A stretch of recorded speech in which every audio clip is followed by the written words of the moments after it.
അപ്പോൾ എല്ലാ കൂട്ടുകാർക്കും ഡയറക്റ്റ് ഹോം PSCയുടെ മറ്റൊരു എപ്പിസോഡിലേക്ക് സ്വാഗതം. അപ്പോൾ ഇന്ന് നമ്മൾ നോക്കുന്നത് സംസ്കാരം എന്നൊരു ടോപ്പിക്കിൻ്റെ കണ്ടിന്യൂഷനാണ്. അപ്പോൾ കഴിഞ്ഞൊരു എപ്പിസോഡിൽ നമ്മൾ പറഞ്ഞു നിർത്തിയത് നെഹ്റു ട്രോഫി വള്ളംകളിയെക്കുറിച്ചാണ്. അപ്പോൾ ഇനി നമുക്ക് ഈ ഒരു എപ്പിസോഡിൽ നമുക്ക് മറ്റു പല വള്ളംകളിയെക്കുറിച്ചും അതുപോലെ തന്നെ കേരളത്തിലെ പ്രധാനപ്പെട്ട ഉത്സവങ്ങളെക്കുറിച്ചും നോക്കാം. അപ്പോൾ ആദ്യമായി നമ്മൾ ആരംഭിക്കുന്നത് പ്രസിഡൻസ് ട്രോഫി വള്ളംകളിയെക്കുറിച്ചാണ്. അപ്പോൾ അതിലാദ്യത്തെ ഫാക്റ്റ് എന്ന് പറയുന്നത് കൊല്ലം ജില്ലയിലെ അഷ്ടമുടി കായലിൽ എല്ലാ വർഷവും നവംബർ മാസം 1-ാം തീയതിയാണ് പ്രസിഡൻസ് ട്രോഫി വള്ളംകളി നടക്കുന്നത്. അപ്പോൾ കൊല്ലം ജില്ലയിലെ അഷ്ടമുടി കായലിൽ എല്ലാ വർഷവും നവംബർ മാസം 1-ാം തീയതിയാണ് പ്രസിഡൻസ് ട്രോഫി വള്ളംകളി നടക്കുന്നത്. നെക്സ്റ്റ് ഫാക്റ്റ്, ആദ്യത്തെ പ്രസിഡൻസ് ട്രോഫി വള്ളംകളി നടന്നത് 2011 ഓഗസ്റ്റ് മാസം 30-നാണ്. അപ്പോൾ 2011 ഓഗസ്റ്റ് മാസം 30-നാണ് ആദ്യത്തെ പ്രസിഡൻസ് ട്രോഫി വള്ളംകളി നടന്നത്. അടുത്ത ഫാക്റ്റ്, മത്സരം കാണാൻ അന്ന് രാഷ്ട്രപതി പ്രതിഭ പാട്ടീലെത്തിയതിനെ തുടർന്നാണ് പ്രസിഡൻസ് ട്രോഫി വള്ളംകളി എന്ന പേരാക്കി മാറ്റിയത്. അപ്പോൾ നമ്മുടെ ഈ ഒരു പ്രസിഡൻസ് ട്രോഫി വള്ളംകളി 2011 ഓഗസ്റ്റ് മാസം 30-ന് ഈ ഒരു മത്സരം കാണാനായിട്ട് രാഷ്ട്രപതിയായിരുന്ന പ്രതിഭ പാട്ടീൽ വന്നതിനെ തുടർന്നാണ് ഈ ഒരു മത്സരത്തിൻ്റെ പേര് പിന്നീട് അങ്ങോട്ട് പ്രസിഡൻസ് ട്രോഫി വള്ളംകളി എന്നാക്കി മാറ്റിയത്. നെക്സ്റ്റ്, ആദ്യത്തെ പ്രസിഡൻസ് ട്രോഫി വള്ളംകളി വിജയികളാണ് ശ്രീ ഗണേഷ് ചുണ്ടൻവള്ളം. അപ്പോൾ 2011 നടന്ന ആദ്യത്തെ പ്രസിഡൻസ് ട്രോഫി വള്ളംകളി വിജയികളാണ് ശ്രീ ഗണേഷ് ചുണ്ടൻവള്ളം. നെക്സ്റ്റ്, 2022 പ്രസിഡൻസ് ട്രോഫി വള്ളംകളി ജേതാക്കളാണ് നടുഭാഗം ചുണ്ടൻ. നമ്മൾ പറഞ്ഞു ആദ്യത്തെ പ്രസിഡൻസ് ട്രോഫി വള്ളംകളി വിജയികൾ ശ്രീ ഗണേഷ് ചുണ്ടൻവള്ളം, അതുപോലെ തന്നെ 2022 നടന്ന പ്രസിഡൻസ് ട്രോഫി വള്ളംകളി ജേതാക്കളാണ് നടുഭാഗം ചുണ്ടൻ. അപ്പോൾ അത്രയുമാണ് പ്രസിഡൻസ് ട്രോഫി വള്ളംകളി. അടുത്ത ഒരു വള്ളംകളി എന്ന് പറയുന്നത് ആറന്മുള വള്ളംകളി. അപ്പോൾ ഇതിൽ ജലത്തിലെ പൂരം എന്നറിയപ്പെടുന്ന വള്ളംകളിയാണ് നമ്മുടെ ആറന്മുള വള്ളംകളി. അപ്പോൾ അതിൻ്റെ ഒരു ആറന്മുള വള്ളംകളിയുടെ വിശേഷണമാണ് ജലത്തിലെ പൂരമെന്ന്. കഴിഞ്ഞൊരു എപ്പിസോഡിൽ നമ്മൾ പറഞ്ഞിരുന്നു നെഹ്റു ട്രോഫി വള്ളംകളി അതറിയപ്പെടുന്നത് ഓളപ്പരപ്പിലെ ഒളിമ്പിക്സ് എന്നാണ്. അപ്പോൾ അങ്ങോട്ടും ഇങ്ങോട്ടും മാറിപ്പോകരുത്. നെഹ്റു ട്രോഫി വള്ളംകളി അറിയപ്പെടുന്നത് ഓളപ്പരപ്പിലെ ഒളിമ്പിക്സ് എന്നും, അതുപോലെ തന്നെ ഇപ്പം പറഞ്ഞിട്ടുള്ള എന്താണ്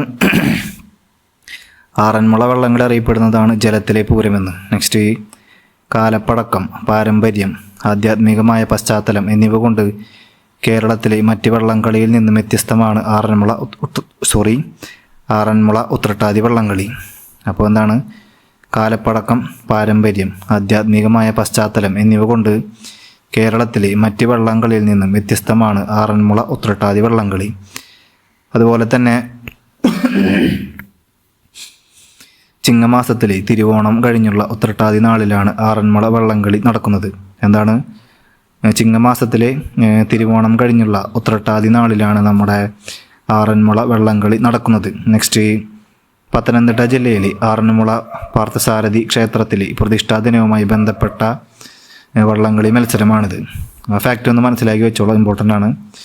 നമ്മുടെ പത്തനംതിട്ട ജില്ലയിലെ ആറന്മുള പാർത്ഥസാരഥി ക്ഷേത്രത്തിലെ ഏതാണ് ക്ഷേത്രം? ആറന്മുള പാർത്ഥസാരഥി ക്ഷേത്രത്തിലെ പ്രതിഷ്ഠാ ദിനവുമായി ബന്ധപ്പെട്ട വള്ളംകളി മത്സരമാണ് ആറന്മുള ഉത്രട്ടാതി വള്ളംകളി. നെക്സ്റ്റ്, ഈ ആറന്മുള ഉത്രട്ടാതി വള്ളംകളി നടക്കുന്നത് പമ്പാ നദിയിലാണെന്നൊരു ഫാക്റ്റ് കൂടി മനസ്സിലാക്കി വയ്ക്കുക. അപ്പോൾ ഇപ്പോൾ ഈ പറഞ്ഞ ഫാക്റ്റ് ഒന്നുകൂടി റിപ്പീറ്റ് ചെയ്യാം, കാരണം ഈ വള്ളംകളി കുറച്ച് ഇമ്പോർട്ടൻ്റ് ആണ്. ജലത്തിലെ പൂരം എന്നറിയപ്പെടുന്നത് ആറന്മുള വള്ളംകളിയാണ്. അതുപോലെ തന്നെ കാലപ്പഴക്കം, പാരമ്പര്യം, ആധ്യാത്മികമായ പശ്ചാത്തലം എന്നിവ കൊണ്ട് കേരളത്തിലെ മറ്റ് വള്ളംകളിയിൽ നിന്നും തികച്ചും വ്യത്യസ്തമാണ് ആറന്മുള ഉത്രട്ടാതി വള്ളംകളി. അതുപോലെ തന്നെ ചിങ്ങമാസത്തിലെ തിരുവോണം കഴിഞ്ഞുള്ള ഉത്രട്ടാതി നാളിലാണ് ആറന്മുള വള്ളംകളി നടക്കുന്നത്. നെക്സ്റ്റ് പറഞ്ഞത് പത്തനംതിട്ട ജില്ലയിലെ ആറന്മുള പാർത്ഥസാരഥി ക്ഷേത്രത്തിലെ പ്രതിഷ്ഠാ ദിനവുമായി ബന്ധപ്പെട്ട ഒരു വള്ളംകളി മത്സരമാണിത്. പിന്നെ പറഞ്ഞത് ഇത് നടക്കുന്നത് പമ്പാ നദിയിലാണ്. അപ്പോൾ അത്രയുമാണ് അവിടെ പറയാനുള്ള ഫാക്റ്റുകൾ. ഇനി നമുക്ക് നോക്കാനുള്ളത് ചമ്പക്കുളം വള്ളംകളിയാണ്. അപ്പോൾ അതിലെ ഫസ്റ്റ് ഫാക്റ്റ്, കേരളത്തിലെ വള്ളംകളി സീസൺ ആരംഭിക്കുന്നത് ചമ്പക്കുളം മൂലം വള്ളംകളിയോട് കൂടിയാണ്. അപ്പോൾ നമ്മുടെ ഓൾ കേരള എടുക്കുകയാണെന്നുണ്ടെങ്കിൽ കേരളത്തിലെ വള്ളംകളി സീസൺ ആരംഭിക്കുന്നത് ചമ്പക്കുളം മൂലം വള്ളംകളിയോടനുബന്ധിച്ചാണ്. നെക്സ്റ്റ്, മിഥുനമാസത്തിലെ മൂലം നാളിൽ പമ്പാ നദിയുടെ കൈവഴിയായിട്ടുള്ള ചമ്പകുളത്താറ്റിലാണ് വള്ളംകളി നടക്കുന്നത്. അപ്പോൾ മിഥുനമാസത്തിലെ മൂലം നാളിലാണ് ഈ ഒരു ചമ്പക്കുളം വള്ളംകളി ആരംഭിക്കുന്നത്. അതുപോലെ തന്നെ പമ്പാ നദിയുടെ കൈവഴിയായിട്ടുള്ള ചമ്പകുളം ആറ്റിലാണ് ഈ വള്ളംകളി നടക്കുന്നത്. നെക്സ്റ്റ്, അമ്പലപ്പുഴ ശ്രീകൃഷ്ണസ്വാമി ക്ഷേത്രത്തിലെ വിഗ്രഹ പ്രതിഷ്ഠയുമായി ബന്ധപ്പെട്ട വള്ളംകളിയാണ് ചമ്പക്കുളം വള്ളംകളി. ആ ഫാക്റ്റ് ഒന്ന് നോട്ട് ചെയ്ത് വയ്ക്കുക. അപ്പോൾ PSC ചോദിക്കുകയാണ്, അമ്പലപ്പുഴ ശ്രീകൃഷ്ണ സ്വാമി ക്ഷേത്രത്തിലെ വിഗ്രഹ പ്രതിഷ്ഠയുമായി ബന്ധപ്പെട്ട വള്ളംകളി ഏതാണെന്ന് ചോദിച്ചു കഴിഞ്ഞാൽ അത് ചമ്പക്കുളം വള്ളംകളിയാണെന്ന ഫാക്റ്റ് നിർബന്ധമായിട്ട് നിങ്ങൾ മനസ്സിലാക്കി വയ്ക്കുക. നെക്സ്റ്റ്, രാജപ്രമുഖൻ ട്രോഫി ഏത് വള്ളംകളിയുമായി ബന്ധപ്പെട്ടിരിക്കുന്നു ചോദിച്ചു കഴിഞ്ഞാൽ ചമ്പക്കുളം വള്ളംകളിയുമായി ബന്ധപ്പെട്ടിരിക്കുന്നു. അപ്പോൾ രാജപ്രമുഖൻ ട്രോഫി എന്നത് നമ്മുടെ ഈ പറഞ്ഞ ചമ്പക്കുളം വള്ളംകളിയുമായിട്ട് ബന്ധപ്പെട്ടിരിക്കുന്നു എന്നൊരു ഫാക്റ്റ് കൂടി അവിടെ കണക്ട് ചെയ്ത് വയ്ക്കുക. അപ്പോൾ അത്രയുമാണ് ആ ഒരു വള്ളംകളിയെക്കുറിച്ച് പറയാനുള്ളത്. നെക്സ്റ്റ് നമുക്ക് നോക്കാനുള്ളതാണ് പായിപ്പാട് വള്ളംകളി. പായിപ്പാട് വള്ളംകളി ഹരിപ്പാട് സുബ്രഹ്മണ്യ സ്വാമി ക്ഷേത്രത്തിലെ പ്രതിഷ്ഠാ ദിനവുമായി ബന്ധപ്പെട്ട വള്ളംകളിയാണിത്. അപ്പോൾ ഹരിപ്പാട് സുബ്രഹ്മണ്യ സ്വാമി ക്ഷേത്രത്തിലെ പ്രതിഷ്ഠാ ദിനവുമായി ബന്ധപ്പെട്ട വള്ളംകളിയാണ് നമ്മുടെ ഈ പായിപ്പാട് വള്ളംകളി. അപ്പോൾ എന്താ പറഞ്ഞത്, ഹരിപ്പാട് സുബ്രഹ്മണ്യ സ്വാമി ക്ഷേത്രത്തിലെ പ്രതിഷ്ഠാ ദിനവുമായി ബന്ധപ്പെട്ട വള്ളംകളിയാണ് പായിപ്പാട് വള്ളംകളി എന്ന്. നെക്സ്റ്റ്, പായിപ്പാട് വള്ളംകളി 3 ദിവസമായാണ് നടത്തുക. ചിങ്ങമാസത്തിലെ തിരുവോണം നാളിൽ, അതുപോലെ തന്നെ അവിട്ടം, ചതയം എന്നീ നാളുകളിലായിട്ടാണ് നടത്തുന്നത്. അപ്പോൾ പായിപ്പാട് വള്ളംകളി 3 ദിവസമായിട്ടാണ് നടത്തുന്നത്.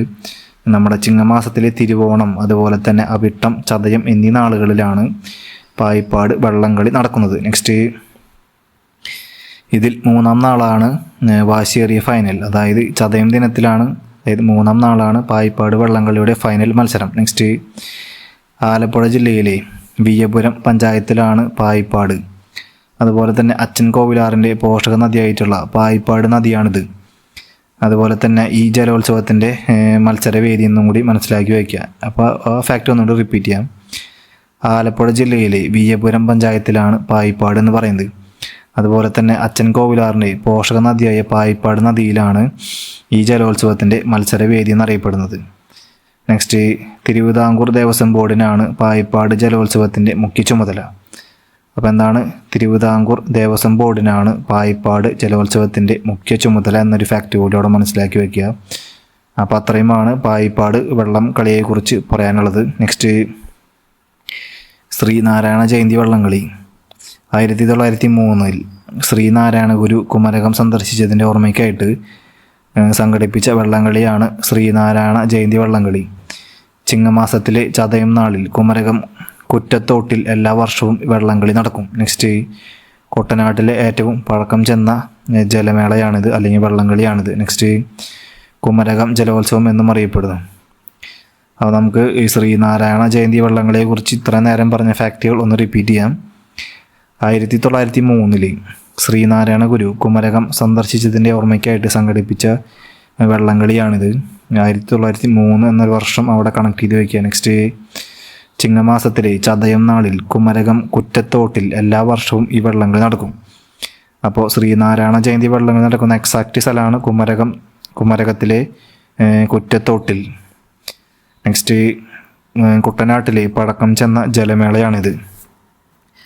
അപ്പോൾ PSC ചോദിക്കുകയാണ്, കുട്ടനാട്ടിലെ ഏറ്റവും പഴക്കം ചെന്ന ജലമേള ചോദിച്ചു കഴിഞ്ഞാൽ ശ്രീനാരായണ ജയന്തി വള്ളംകളിയാണ്.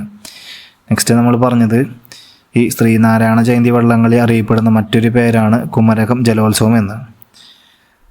ഇനി അടുത്തൊരു ടോപ്പിക്കാണ് താഴത്തങ്ങാടി വള്ളംകളി. 1887 അന്നത്തെ ദിവാൻ പോഷ്കർ, അതായത് ജില്ലാ കളക്ടറായിരുന്നു, ശ്രീ T രാമറാവുവിന് താഴത്തങ്ങാടി വള്ളംകളി ആരംഭിച്ചത്. അപ്പോൾ 1887 അന്നത്തെ ദിവാൻ പോഷ്കറായിരുന്ന ശ്രീ T രാമറാവു ആണ് താഴത്തങ്ങാടി വള്ളംകളി ആരംഭിച്ചത്.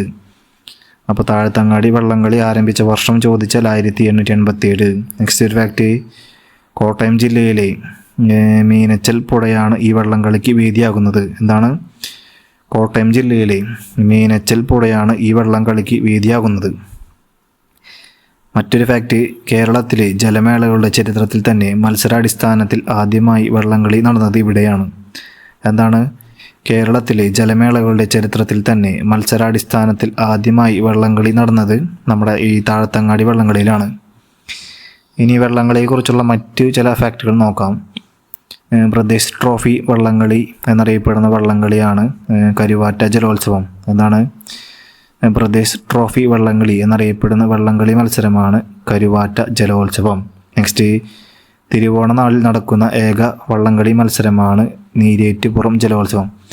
അപ്പോൾ ഈ രണ്ട് ഫാക്റ്റും വളരെ ഇമ്പോർട്ടൻ്റ് ആണ്, ഒന്നും കൂടി റിപ്പീറ്റ് ചെയ്യാം. പ്രദേശ് ട്രോഫി വള്ളംകളി എന്നറിയപ്പെടുന്ന വള്ളംകളി മത്സരമാണ് കരുവാറ്റ ജലോത്സവം. അതുപോലെ തന്നെ മറ്റൊരു ഫാക്റ്റ്, തിരുവോണ നാളിൽ നടക്കുന്ന ഏക വള്ളംകളി മത്സരമാണ് നീരേറ്റുപുറം ജലോത്സവം. അപ്പോൾ തിരുവോണ നാളിൽ മറ്റു യാതൊരുവിധ വള്ളംകളി മത്സരം നടക്കില്ല.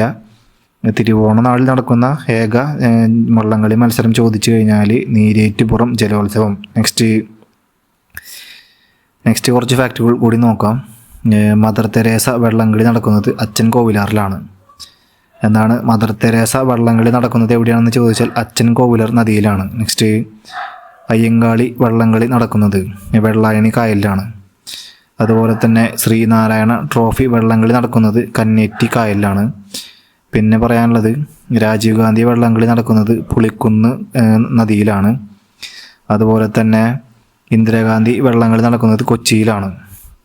ഇവിടെ പുളിക്കുന്ന് എന്ന് പറയുന്ന സ്ഥലമാണോ അല്ലെങ്കിൽ വല്ല നദിയാണെന്ന് ചോദിച്ചാൽ എനിക്ക് അറിയില്ല. അതിൽ ഞാൻ നോക്കിയിട്ട് വേറൊരു വീഡിയോയിൽ പറയാം. അപ്പോൾ നമ്മളീ പറഞ്ഞ മദർ തെരേസ വള്ളംകളി നടക്കുന്നത് അച്ചൻ കോവിലാറിലാണ്. അതുപോലെ തന്നെ അയ്യങ്കാളി വള്ളംകളി നടക്കുന്നത് വെള്ളായണി കായലിലാണ്. അതുപോലെ തന്നെ ശ്രീനാരായണ ട്രോഫി വള്ളംകളി കന്നേറ്റി കായൽ. പിന്നീട് പറയാനുള്ളത് രാജീവ് ഗാന്ധി വള്ളംകളി പുളിക്കുന്ന്, പിന്നെ ഇന്ദിരാഗാന്ധി വള്ളംകളി കൊച്ചി. അപ്പോൾ അത്രയുമാണ് നമുക്ക് വള്ളംകളീനെ പറ്റി പഠിക്കാനുള്ളത്. അപ്പോൾ കഴിഞ്ഞ എപ്പിസോഡും ഈ ഒരു എപ്പിസോഡിലായിട്ട് വള്ളംകളി എന്നൊരു ടോപ്പിക്ക് നമ്മൾ കംപ്ലീറ്റ് ആയിട്ട് കവർ ചെയ്തിട്ടുണ്ട്. ഇനി നമുക്ക് വിഷു എന്നൊരു ആഘോഷത്തെക്കുറിച്ചുള്ള നോർമൽ ബേസിക് ആയിട്ടുള്ള ഫാക്റ്റുകൾ നോക്കാം. വിഷു കേരളത്തിൻ്റെ കാർഷികോത്സവങ്ങളിലൊന്നായ വിഷു എല്ലാ വർഷവും മേടമാസം 1-ാം തീയതിയാണ് ആഘോഷിക്കുന്നത്. അപ്പോൾ കേരളത്തിൻ്റെ കാർഷികോത്സവങ്ങളിലൊന്നായിട്ടുള്ള വിഷു എല്ലാ വർഷവും മേടമാസം 1-ാം തീയതിയാണ് ആഘോഷിക്കുന്നത്. അതുപോലെ തന്നെ തുല്യ ദൈർഘ്യമുള്ള ദിനരാത്രങ്ങൾ എന്നതാണ് ജ്യോതിശാസ്ത്ര പ്രകാരം വിഷുവിനുള്ള പ്രാധാന്യം. എന്താണ്? തുല്യ ദൈർഘ്യമുള്ള ദിനരാത്രങ്ങൾ, അതായത് രാത്രിയുടെയും പകലിൻ്റെയും ദൈർഘ്യം തുല്യമായിരിക്കും എന്നതാണ് ജ്യോതിശാസ്ത്ര വിശ്വാസപ്രകാരം വിഷുവിനുള്ള പ്രാധാന്യം. നെക്സ്റ്റ്, കേരളത്തിന് പുറമെ തമിഴ്നാട്, കർണാടക എന്നീ സംസ്ഥാനങ്ങളിലെ ചില പ്രദേശങ്ങളിലും വിഷു ആഘോഷിക്കുന്നു. അപ്പോൾ കേരളക്കാർ മാത്രമല്ല, തമിഴ്നാട്, കർണാടക എന്നീ സംസ്ഥാനങ്ങളിലെ ചില പ്രദേശങ്ങളിലും വിഷു ആഘോഷിക്കുന്നു. പിന്നീട് പറയാനുള്ള ഫാക്റ്റ്, വിഷുവത്ത്, വിഷുവം എന്നീ സംസ്കൃത വാക്കിനർത്ഥമാണ് തുല്യമായത് അല്ലെങ്കിൽ തുല്യാവസ്ഥയോട് കൂടിയത് എന്നിങ്ങനെ. അപ്പോൾ എന്താണ്? വിഷുവത്ത്, വിഷുവം എന്നീ സംസ്കൃത വാക്കിനർത്ഥമാണ് തുല്യമായത് അല്ലെങ്കിൽ തുല്യാവസ്ഥയോട് കൂടിയത് എന്നിങ്ങനെ. നെക്സ്റ്റ്, വിഷുവിനോടനുബന്ധിച്ച് വിഷുമാറ്റം എന്ന ഏകദിന വ്യാപാരം നടക്കുന്നത് എവിടെയെന്ന് ചോദിച്ചാൽ ചേരനെല്ലൂരാണ്. അപ്പം നമ്മുടെ വിഷുവിനോടനുബന്ധിച്ച് വിഷുമാറ്റം എന്ന ഏകദിന വ്യാപാരം നടക്കുന്നത് എവിടെയെന്ന് ചോദിച്ചാൽ ചേരാനെല്ലൂർ എന്ന സ്ഥലത്താണ്. അപ്പോൾ വിഷുവിനെ പറ്റി ഇത്ര നേരം പറഞ്ഞ ഫാക്റ്റുകളൊന്ന് റിപ്പീറ്റ് ചെയ്യാം. കേരളത്തിൻ്റെ കാർഷികോത്സവങ്ങളിലൊന്നായ വിഷു എല്ലാ വർഷവും മേടമാസം 1-ാം തീയതിയാണ് ആഘോഷിക്കുന്നത്. അതുപോലെ തന്നെ തുല്യ ദൈർഘ്യമുള്ള ദിനരാത്രങ്ങൾ എന്നതാണ് ജ്യോതിശാസ്ത്ര വിശ്വാസപ്രകാരം വിഷുവിനുള്ള പ്രാധാന്യം. ആ ഒരു ഫാക്റ്റ് മനസ്സിലാക്കി വെച്ചോളൂ. തുല്യ ദൈർഘ്യമുള്ള ദിനരാത്രങ്ങൾ എന്നതാണ് ജ്യോതിശാസ്ത്ര വിശ്വാസപ്രകാരം വിഷുവിനുള്ള പ്രാധാന്യം. നെക്സ്റ്റ്, കേരളത്തിന് പുറമെ തമിഴ്നാട്, കർണാടക എന്നീ സംസ്ഥാനങ്ങളിലെ ചില പ്രദേശങ്ങളിലും വിഷു ആഘോഷിക്കുന്നു. അപ്പോൾ കേരള സംസ്ഥാനം ഒഴികെ അല്ലെങ്കിൽ കൂടാതെ മറ്റ് ഏതൊക്കെ സംസ്ഥാനങ്ങളിലാണ് വിഷു ആഘോഷിക്കുന്നതെന്ന് ചോദിച്ചു കഴിഞ്ഞാൽ കർണാടക, അതുപോലെ തന്നെ തമിഴ്നാട്.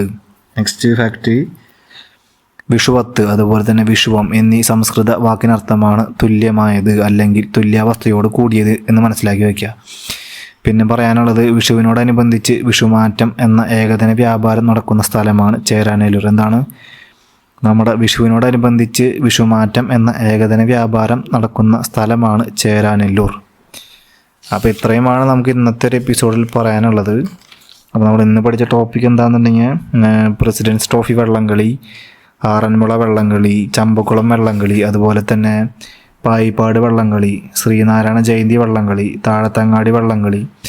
പിന്നെ നമ്മൾ വിഷുവിനെ കുറിച്ച് വളരെ ബേസിക് ആയിട്ടുള്ള കുറച്ച് ഫാക്റ്റുകൾ കൂടി പഠിച്ചു. അപ്പോൾ ഇതെല്ലാം ഇമ്പോർട്ടൻ്റ് ആണ്. ഇതിൽ വള്ളംകളി എന്നൊരു ടോപ്പിക്ക് വളരെ ഇമ്പോർട്ടൻ്റ് ആണ്. അപ്പോൾ കഴിഞ്ഞ എപ്പിസോഡിലും ഈ എപ്പിസോഡിലുമായിട്ടാണ് നമ്മൾ വള്ളംകളി എന്ന ടോപ്പിക്ക് കംപ്ലീറ്റ് ആക്കിയിട്ടുള്ളത്. അത് വളരെ ഇമ്പോർട്ടൻ്റ് ആയിട്ടുള്ളൊരു ടോപ്പിക്കാണ്. അപ്പോൾ അതൊന്ന് മനസ്സിരുത്തി പഠിക്കുക. അപ്പോൾ എന്തായാലും ഇതിൻ്റെ ബാലൻസ് എപ്പിസോഡ് വരും ദിവസങ്ങളിൽ ചെയ്യുന്നതാണ്. അപ്പോൾ ഈ ഒരു വീഡിയോ എല്ലാവർക്കും ഇഷ്ടപ്പെട്ടെന്ന് കരുതുന്നു. അപ്പോൾ എന്തായാലും മറ്റൊരു എപ്പിസോഡുമായിട്ട് വരുന്നത് വരേക്കും എല്ലാവർക്കും നമസ്കാരം.